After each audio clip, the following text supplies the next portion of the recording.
Hello, everyone. This is your host, Manoj Tandon. Welcome to another episode of Dark Rhino Securities, Security Confidential. Today we have a very special guest, an extremely talented human being who spent many decades in the cybersecurity field, Mr. Joseph Steinberg. Joseph is the author of Cybersecurity for Dummies. If you haven't read it, go check it out. But he is the CEO of SecureMySocial. When he's not writing books, and when he's not writing, being CEO, he's involved in so many things. He has advised the U.S. federal government. He has advised many businesses on topics and tech-related issues with cybersecurity. He holds very advanced certifications in cybersecurity: CISSP, ISSAP, ISSMP, and CSSLP. So let's just say that he is the man, all things cyber, and we're honored to have him here. Thank you, Joseph, for joining us. Appreciate it. Thank you for having me, and thank you for that intro. I hope I've earned it. So, Well, you have, and from what I understand, you're one of a handful of people in the world that actually has those credentials, all those credentials. yes, I mean, I've spent a lot of time in this field, so I've worked on things that go wide and things that go deep. I've worked on the architecture side, the management side. So, over years, you build different skill sets, and hopefully today, I can leverage all these different aspects in our conversation. Oh, that's fantastic. So, Joseph, what is your origin story? So, how did this begin for you? So I've always liked playing around with computers and trying to get them to do things that they weren't intended to do. When there are restrictions made, how do those restrictions work? How do they prevent me from doing what I want to do? Are there ways around them? Intellectual curiosity. Can I adopt a machine that adapt, I should say, a machine that used to do X to do Y? Can I change its function? Can I get machines A, B, and C to work together, even if they weren't designed to work together, so that I can get a 1 + 1 + 1 = 100 kind of benefit? So when you play around with these kinds of things over time, you develop an understanding of how machines work and how you can get around certain controls, or what types of controls should be put in place to prevent certain things from happening, whether intentionally or unintentionally. And that's sort of how I got into this field. And the rest is Uh, history. so, you were always in computer science from day one? I was always interested. As a little boy, I wasn't officially a computer scientist, but I was interested in computers and playing around with them and seeing if I could get them to do things that I wanted them to do, even if they weren't designed for it. Having taken such a deep dive into a host of different systems, is there something about system design or the QA process in software that surprises you, or to this day, that it may not have been addressed and should have been addressed a long time ago? Well, I'll preface my answer by saying that at this point, nothing surprises me. Okay. Um, because one thing that you learn over time in the cybersecurity field is that if there's a mistake that humans could potentially make, they're going to make it at some point. Hmm. Um, we make mistakes. We're imperfect. So no, at this point, nothing surprises me. I'm sorry, because I'm a human too, but we can be honest with ourselves. The Yes. level of that stupidity that can exist in a human's mind is pretty bad, and human mistakes can be pretty bad. So if we say that human stupidity knows no bounds, that's probably quite accurate. So nothing surprises me. That said, I think we are making many of the same kinds of errors we were making 20 and 25 years ago. And for some reason, we still haven't figured out that the approaches that we've taken don't work. We keep trying the same thing over and over, and it doesn't work as a society. I've seen so much bad security advice uh, been spoken about on major, television programs throughout major media for so many years. Um, and it's presented as if it's good advice, and it's just the lack of understanding of how humans actually work, I think, has played a big role in that. So, you're starting to see a change, but it used to be you'd see security, quote unquote, experts telling you, change all your passwords on a frequent Yep. basis. And Okay. that's actually terrible advice. because if you're actually controlling the password changes, that means you're the one who's managing the passwords. And there's no way the human mind can remember the number of passwords that we need to use on a daily basis if you're changing them frequently. So it almost guarantees, again, we're talking about someone who's managing their own passwords. Almost guarantees that they're going to reuse passwords or use terribly weak passwords. And you were probably better off with a strong password that you didn't change for many years.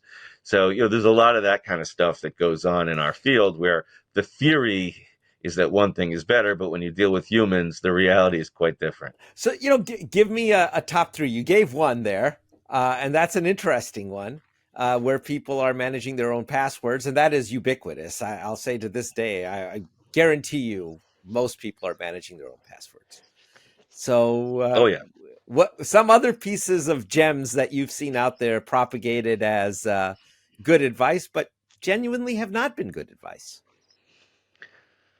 So one of the other, let's call it practices that I've seen that is less than ideal, to put it mildly, is you have some entities that keep their backups connected to their main production systems in order to Oh, be able to do frequent backups. So the backups will occur across a network or even in some cases, USB drives plugged into equipment. And that is true. That allows for real time backup, which has its advantages, right? You create a new file, it's immediately backed up. But some of those organizations don't have disconnected media as well. And what that means is if they right. get hit with a ransomware attack, the backups are likely to get corrupted along Corrupted. with the primaries. Um, if I said that I have seen this rarely, I'd be lying. I've seen it more than rarely. And, it may be getting better now, but these are the kinds of things where people were given the advice, keep a backup connected at all times so you can back up in Right. real time so you don't lose your data.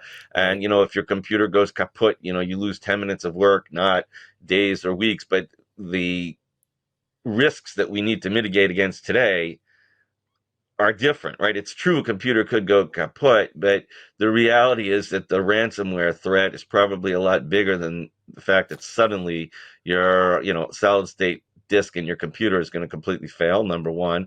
And number two, you can have mechanisms to back that up that aren't attached to it constantly. You can back it up at the end of the day and disconnect. And my preference, of course, is to have some connected storage for backup and some not. But again, I've seen it many times where you find out after a ransomware attack. Oh yeah, we have many backups. Well, where are they? Oh, they're on the network. Well, how are they connected? Oh, they're connected to every machine. And you're Oh, like, uh-oh, you know. so they've been encrypted. And one of the things that's interesting there, if you look at ransomware actors, bad actors have gotten really wise with this too, right? They don't want dwell times to go insane like they used to be. The many years ago it was like 200 plus days of dwelling. Now speed is king.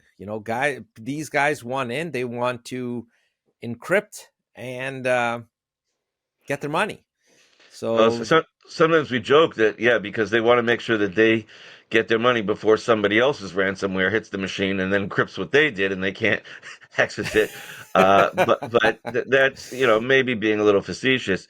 Um, there's another thing going on with ransomware, which is that it's much better targeted now.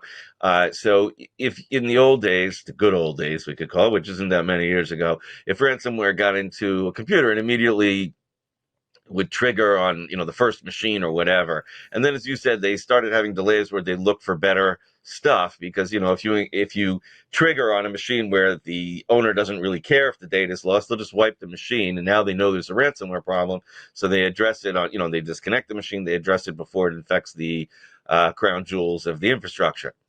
So they created things that would look for more important data before triggering, and that was actually quite effective. But as you said, now they can do it faster. So symmetrical things, encryption, right? I mean, that's but it's faster. The point is they it's can much get to faster. right. They can get to things faster. They can find the crown jewels faster. There's better intelligence in how to do that. So the damage is much greater. And they also very frequently today profile the target. So they know what they can ask for, what a user is likely to pay, and what a user is likely to be unable to pay. So if they hit a small business, they're not asking for a $5 million ransom because they know the business can't pay them. They have to ask for a number that the business is likely to pay. Yet, if they hit a larger company, they may ask for that larger sum. So there's a lot of intelligence that's gone into ransomware in recent years. Again, these are pros. These are not, uh, people just looking around and fooling around and trying to figure out technology. For curious reasons of being curious. This is professional criminals. So that's two. Give me one last one, and then I got so many more questions to ask you about this. But I wish there was only one other stupid well, you thing, pick but a favorite. What comes to your mind? post-it notes with passwords on them Oh in man, oh, I'm not finished yet, in areas where people go on television. So what? I'm dead serious. So it's one thing to have a post-it on your, the back wall of your office with the password to something. It's another thing to be interviewed on live television with that post-it behind you on the wall, visible to everybody watching. And I've seen that happen more than once. So I would say that uh, reaches the level, as I said, that if you hadn't seen it, you wouldn't believe it. But once you've seen it once, nothing is surprising anymore.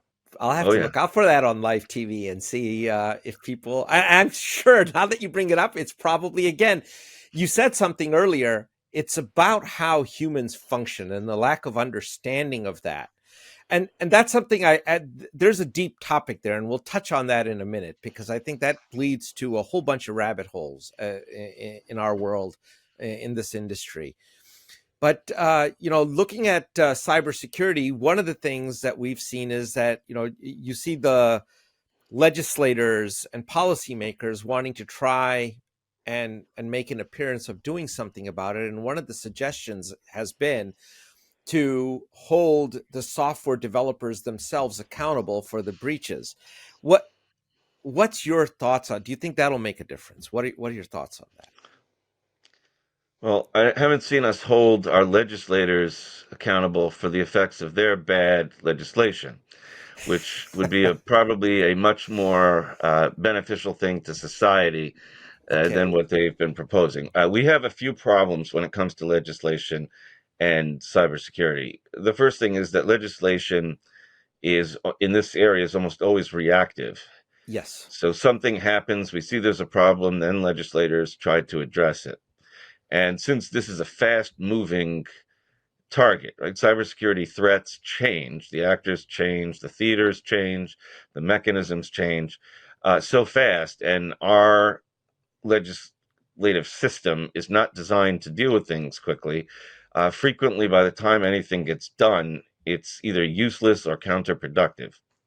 The other problem that we have, and by the way, that's by design, right? In the US legislative system, as opposed to most Western democracies, for example, we have a bicameral, structure. We have the House and the Senate plus the president, right? And by doing that, you can have different parties in control, which causes legislation to have to be um, more push towards the center, let's call it, right? In order to get Okay. something passed, you're going to have the agreement in many cases of people from both parties.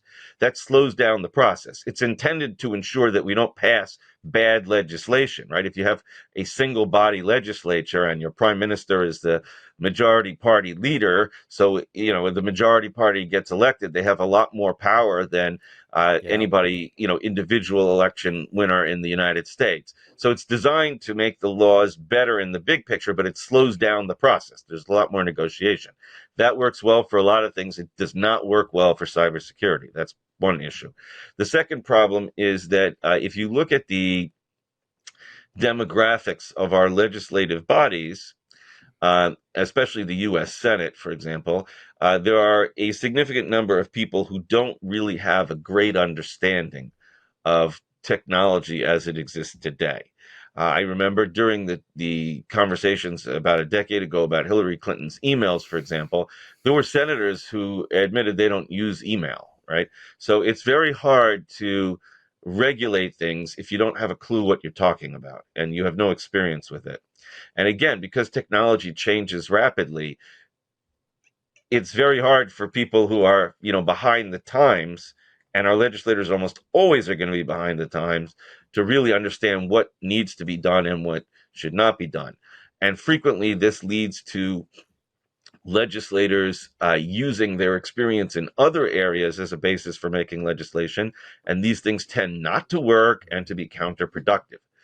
So I'll give you an example. Please.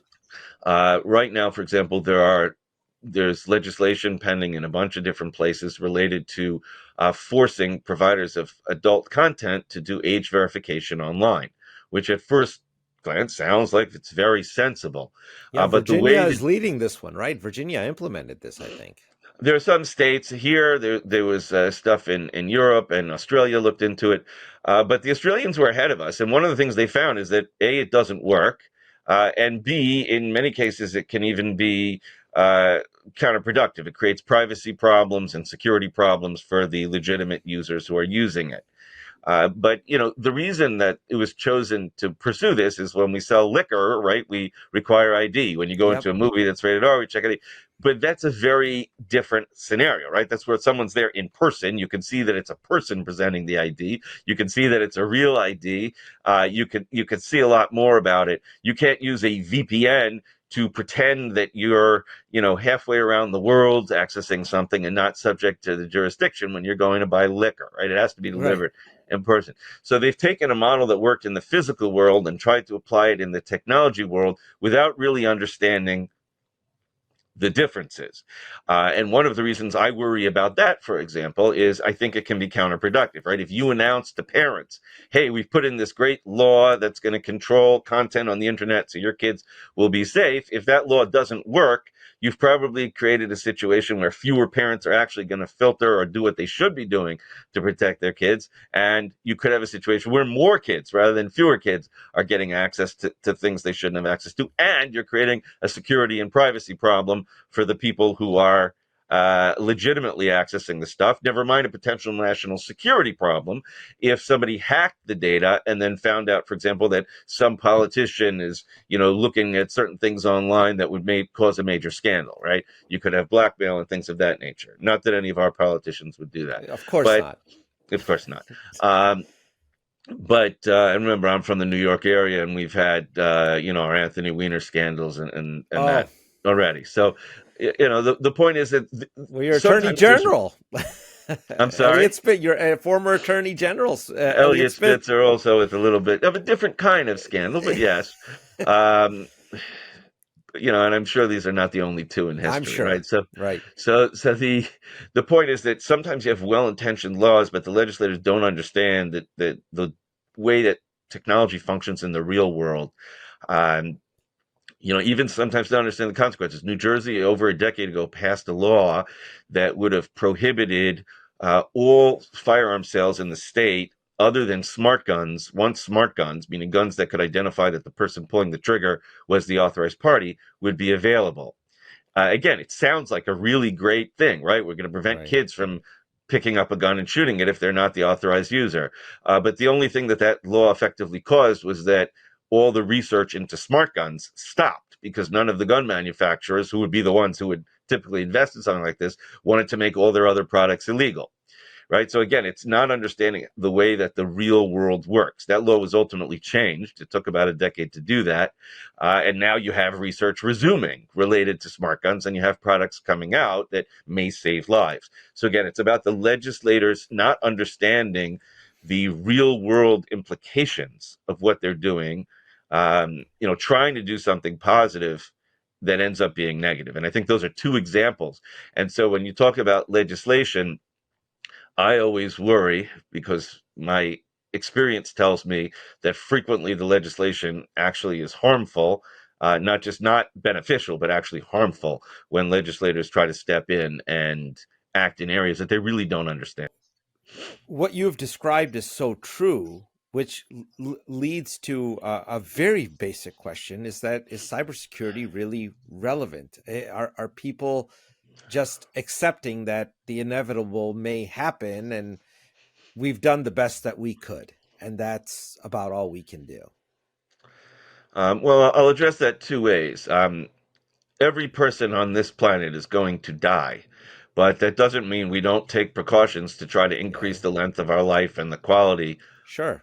of our lives. And it's the same thing.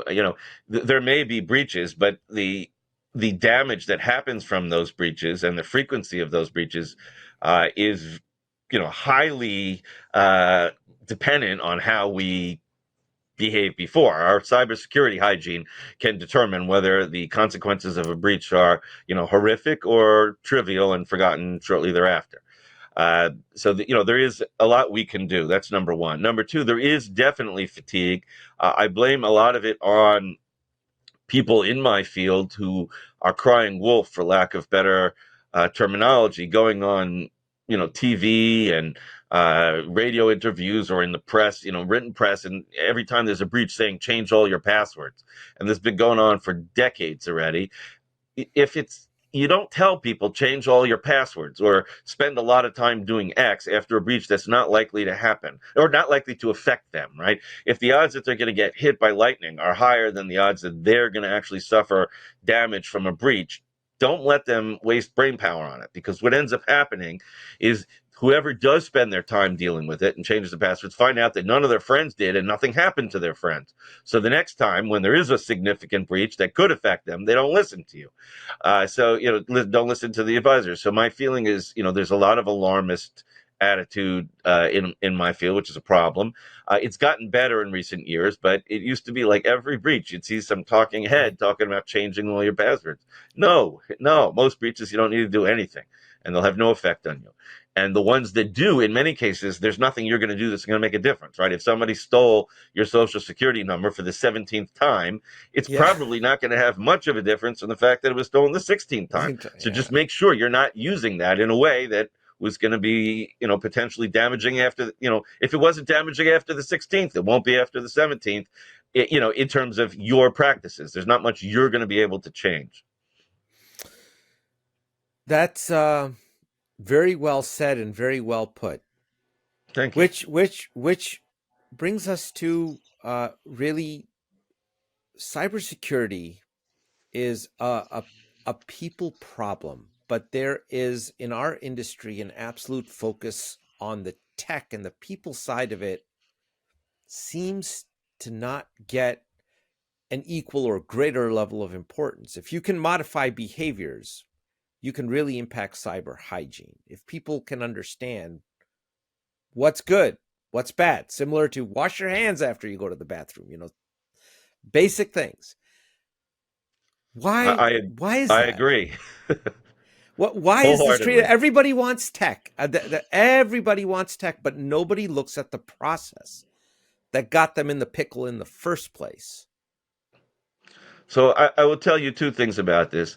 If you look at my list of, I have an article in Firewall called, I think it's titles like 13 things you can do to improve your cybersecurity without spending a lot of money. Most of them are free, actually. It's actually online, js.tc/13. So 6 characters, 6 letters. You can look at it. The number one thing I tell people, and it's by far the most important, and I've put out videos saying the same thing. If you believe that you are a target, you behave differently than if you don't. So if you own a business and you have not trained your employees where they know intellectually that they can answer a survey correctly, but you have gotten your employees to believe, to internalize that they really are targets. There are criminals who want to breach their devices and steal their data. That will have more of an effect on security than probably every technology that you're going to buy. And Absolutely. maybe I'm exaggerating to some extent, but the reality is I don't care what technology you buy. If your employees do not believe they are targets, somebody is going to social engineer them, and you're going to have a problem. So I'm not saying not to use security technology. What I'm saying is that it's not going to be effective. You're still going to be breached if your employees do not internalize that they really are targets. It's not education, right? Because education means, oh, yes, I learned I'm a target. So when they send the survey around so that I get my bonus, I will check off I am a target. I mean, believe it. People who are targets, when they get an email that says, hey, you need to issue this wire out to XYZ, they stop and think for a second. Hey, is this real? And it's that pausing for a second and thinking that can make a big world of difference. So that's number one. I think that is a big issue. I also think we have a problem, and this is a general problem across humans uh, all over the world, from what I can see, when it comes to security, which is we tend to think of devices and visible, obvious things as delivering more value than things you don't see. When you go and Yeah. let's say you go to the White House or you go somewhere, in a secure building, and people will point out, oh, you see this guard booth and the guards are armed and they have dogs and they're checking bags and that. And we've come accustomed to that's what security is. It's the visible things. There's probably facial recognition systems there looking at people coming in, but you don't know that, so you don't think about that. When you talk about, when there was a slew of attacks on synagogues and from Yep. anti-Semitic people. At some point, they were talking about should there be armed people inside to protect people. But again, that's not really the main way of protecting a building and the people in it. It's the fences around it, the cameras around it, the lights around it, police car outside as a deterrent. There's many things that are not as obvious as arms that do a lot more. And I think it's the same in the cybersecurity world. And that's why people talk about tech, right? Oh, we bought the Yeah. latest flashy, gizmo, and we That's have right. this system and that system, and it does this. Yes, that's nice, but that may not be your biggest problem. Your biggest problem may be that you have users who don't believe that they are targets and they're downloading and going to websites that are going to infect them with malware. And maybe your anti malware works 99% of the time, but the one time it doesn't, you've got a problem, right? Yep. So it's that visual, cool looking stuff, right? It's the equivalent of the 10, people in, SWAT team suits standing there with rifles and carbines outside of the building, keeping it secure. That looks secure. You're not looking at the cameras, the facial recognition systems, Right. the panic buttons, the man traps, all the different techniques that could be in there to keep people secure that aren't cool or aren't obvious.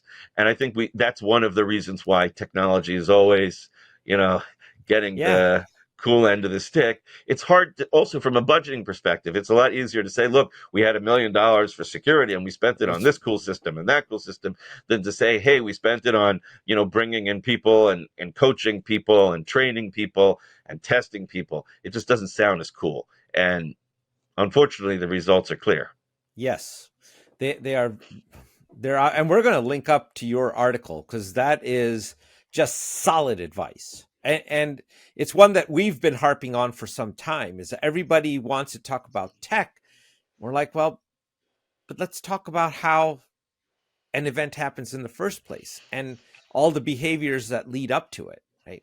And that brings up you bring up an You know what? interesting I'm point. going to add one thing there, and I think we should be blunt about this. Right? I'm a New Yorker. I say it as it is, and Say it, let's please. accept this about us. Okay? We call ourselves intelligent life. I'm not sure that aliens would consider us to be too intelligent, considering what we do to ourselves. Sure. We've seen it in the news in recent weeks, right? What humans can do to themselves, even most animals are not capable of doing such stupid and terrible things. But when you think about human brains, right, we have the same brain that our ancestors had 1,000 years ago. It's the same brain. There is no change, right? It takes hundreds of thousands of years to evolve even small changes. What that means is that when a knight in the Dark Ages killed another knight and took that knight's armor and then showed up at the castle and said, I am Sir So and so, let me in, they were doing exactly the same thing as a phishing attack, just in a different venue. Sure. And the brain that's being tricked is the same brain that's being tricked today in a different venue. Humans, we are still human brain 1.0. Technology, every few months, there's a new generation that comes out. Think about how much phones have changed in 25 years. Think about how much Oh, yeah. computers, right? You can't even compare. So the technology advances orders and orders of magnitude faster in capability than our human brain. We may know new things, but the brain, the CPU, is the same brain as 1,000 and 2,000 years ago. That's why we're the weak link, and we can't change that. We're going to stay the weak link because we can't evolve our brains to human brain 2.0 quickly like technology can. So if people think that technology is where the weak points are, it's almost a form of ego because we're the idiots. Okay, let's just face it. We are intelligent compared to some forms of life. We're not too intelligent compared to AI, and we're certainly not as advanced as we think we are. And You, I think we need to start accepting that yeah, humans are the Achilles heel of security. you're absolutely right.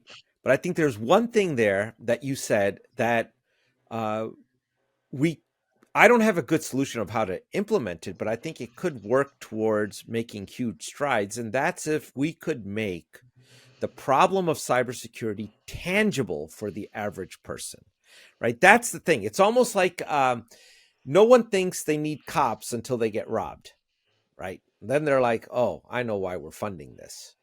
You know, it's Right. No, it's like a because it home became alarm system. tangible. It became tangible. So Right. how do we make it tangible? And I don't have an offering that I could say I know exactly how to do this, otherwise I'd be doing it right now. But that is something that could change people if we could bring it home to them in some way. Well, first of all, I think if you and I solve this on this podcast, we'd probably be up for a Nobel Prize Yes. if there was an actual solution. But I think there's an inherent problem that we can't solve, which is, again, going back to history, right? So 200 years ago, our ancestors, and by our, I mean, I don't care where they were on the planet, and we probably had ancestors all over the planet, right? They all taught their children, do not play with fire, right? Yes. Okay. They told their children, do not run in the middle of the road where the horses or the camels or the elephant, it doesn't matter what animal people were riding. Whatever animal was, don't run in the middle of the road. Okay. And then when cars came out, don't run in the middle of the road, right? There were certain things that humans all over the world have taught their children in terms of staying safe because these things have worked. And the people who didn't teach their kids, right? Those kids got killed and evolution selected, right? The people who did protect the kid. You know, don't play with the saber-toothed tiger, right? Yeah. Bad Stay idea. away from it. Okay. You can play with that, domestic kind of cat, but not with that lion, right? These kinds of things over time, human society came up with very clear rules, and it doesn't matter where you are on the planet, right? Societies that had no interaction with each other, even, let's say going back 100 years, societies that had no interaction, they had similar security and safety things that parents were teaching their children about many fundamental things, right? Yep. Don't go places with strangers. Okay. You can't do that for cyber because the dangers keep changing so fast that the things that I would teach my children today, those will still be important to teach a generation from now, but there'll be so many new things that you can't come up with a list, right? People can't learn from their parents or from their teachers in school how to stay cyber secure and use that knowledge for the rest of their lives the way they can with fire, right? It's just much harder to stay current. And that's part of the problem. I'm not sure we can do that because even if we could do it today and make it tangible, the risks of tomorrow are not tangible and people still need to address that. Think about social media, right? 20 years ago, nobody spoke about the risks of social media because it didn't exist. Right. Right. And now all of a sudden there are many, many things related to that. 20 years ago, nobody was worried about Chinese apps being put on kids' computers, right? Now it's an issue. The risks change as the technologies advance. And part of the problem is people need to learn that. We as humans are not used to the fact that there can be fundamental dangers to us of a catastrophic nature that we didn't learn from our teachers or our parents as children. That's just a new thing that now exists in the world that we really didn't have as humans before at all. And so that's part of the problem. Even if you made it tangible, well, you and I would make tangible. It's not going to help in 20 years. Agreed. So what is your mission then at Secure My Social? What are you guys doing? So SecureMySocial is a business that has technology that actually can warn people if they're making social media posts that are problematic or leaking data, um, which today is kind of a I big mean, that's problem. going to be every teenager that is in the United States. I think it's probably every person that uses social media, but that's maybe I'm less optimistic than some. But there's plenty of other things going on. But that's one thing that I'm involved with. And today I spend most of my time actually serving as an expert witness on cybercrime cases. So there, the corollary to our politicians not understanding cyber issues is that when there are thefts or there are crimes, frequently it's very difficult for juries and judges to understand what really happened and who really should have done things differently. And they both sides in a case will typically bring in people to try to explain these types of things to both judges and juries, whether it be criminal or civil, because sometimes these things are complicated and you know not they're not black and white decisions, right? Sure. There's a breach, there's a provider and a user, and the user made a mistake, but the provider should have stopped the problem anyway. And there's a third party service, and there's a fourth party, managing the networks, and this company was brought in to do an audit, and they didn't find the problem. Right? It can be very complicated to figure out who caused what and who's responsible for what, especially when you start throwing in federal laws and state laws and international laws when the parties are Sure. overseas.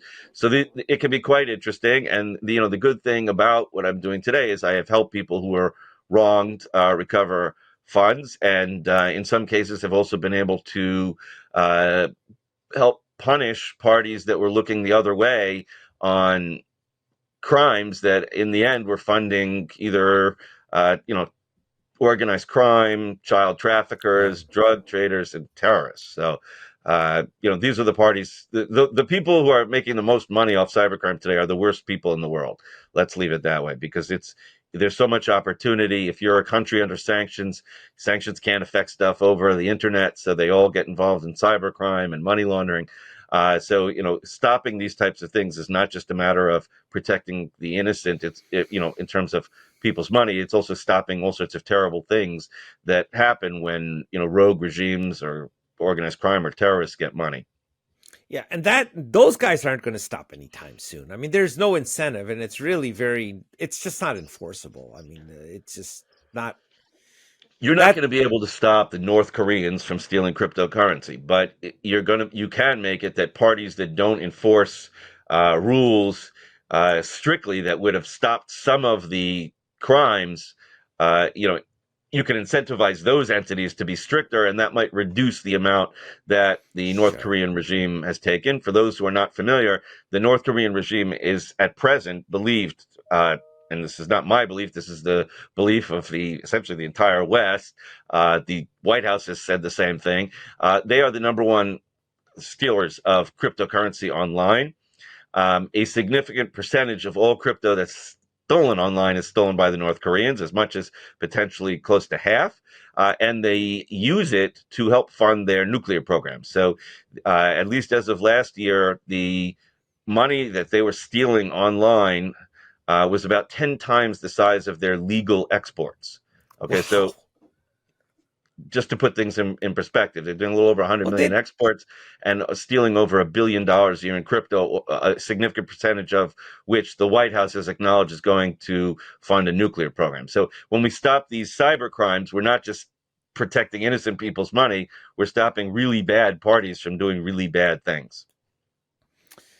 that's I did not know that statistic was that large, and yeah, you're right. I mean, we can affect some of the controls that surround North Korea or any other regime for that matter, or any other bad actor set, like people initiating ransomware attacks from inside the Russian Federation.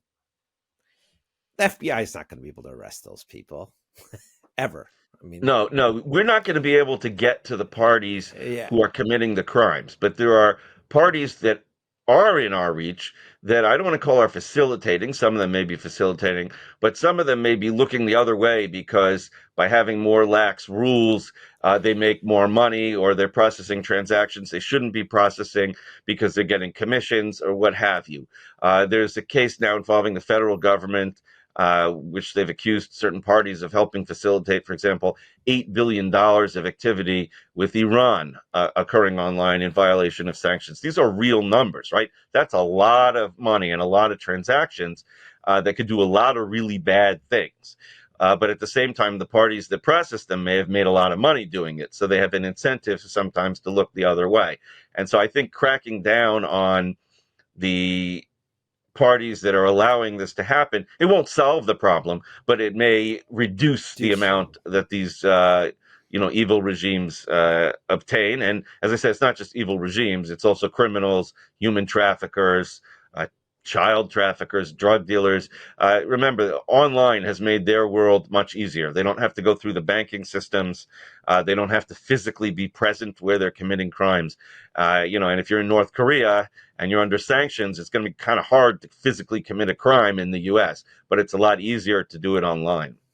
It absolutely is. So we're down to the last couple of minutes here, Joseph. I wanted to give you a chance to plug anything that you'd like. Do you got any? Are you making any appearances? Any new books coming out? Any talks? Whatever you'd like to let the audience know about. Floor is So yours. I thank you for the opportunity. So I do write my column, which is on my website. I don't write news, right? I write things that I want people to know that I don't think they're hearing. So, if there's a news story about a breach and everyone's saying change your passwords, and I don't think you need to change your passwords, I'll say that. But it's really my opinion on different things. And I've been talking about some of the dangers, for example, that AI has. I think the dangers that we're talking about are the wrong ones.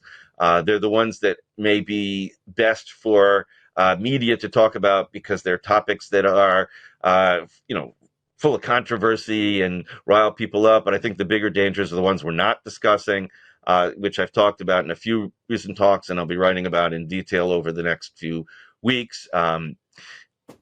I think there are other topics. I've spoken about the impact on jobs that we're ignoring from self-driving trucks, which will affect us much more than self-driving cars in the near term. There's millions of people in the United States, for example, whose income depend on the long distance trucking industry, Yep. moving goods across the country. And that's going to be one of the first things that gets replaced because it's the easiest drives and it's got the best return on investment because you could drive 24/7 instead of driving and having people sleep 8 hours. So there's a lot of things that are going to be impacted by technological change that I do tend to talk about. So you can go to josephsteinberg.com, or if you prefer short codes, js.tc, josephsteinberg.totallycandid. It will take you to the same site. The Cybersecurity for Dummies book is now in its second edition. It's actually in several languages. The book is done quite well. And again, I think I will admit that I'm a dummy when it comes to a lot of these things. We've all made mistakes on cybersecurity. Absolutely.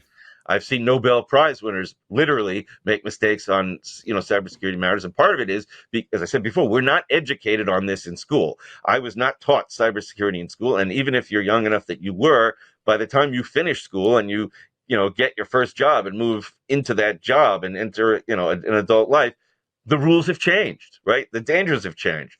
So it becomes this constant cycle, and you do want to stay up to date on major trends and things like that because it can affect you. But again, that number one thing, if you believe you're a target, you'll behave differently. And I promise you, whoever you are who's listening to this, you are a target because everybody has data that's valuable. And if you want to know how valuable that data can be, because you think you don't have anything, I'll leave you with one thought. Please. Somewhere in the United States right now, there are children oversharing data on social media about all sorts of things. One of those children may become the president of the United States. Some will be senators, some will be judges. Maybe it's 20 years, 30 years, 40 years, 50 years. Some of them will be ambassadors, some of them will be military leaders. Sure. If a foreign government is collecting all this data, which of course, even if it's encrypted, will be decryptable by then because the capability will be there, right? Quantum, etc. But most of it's not encrypted; it's being overshared.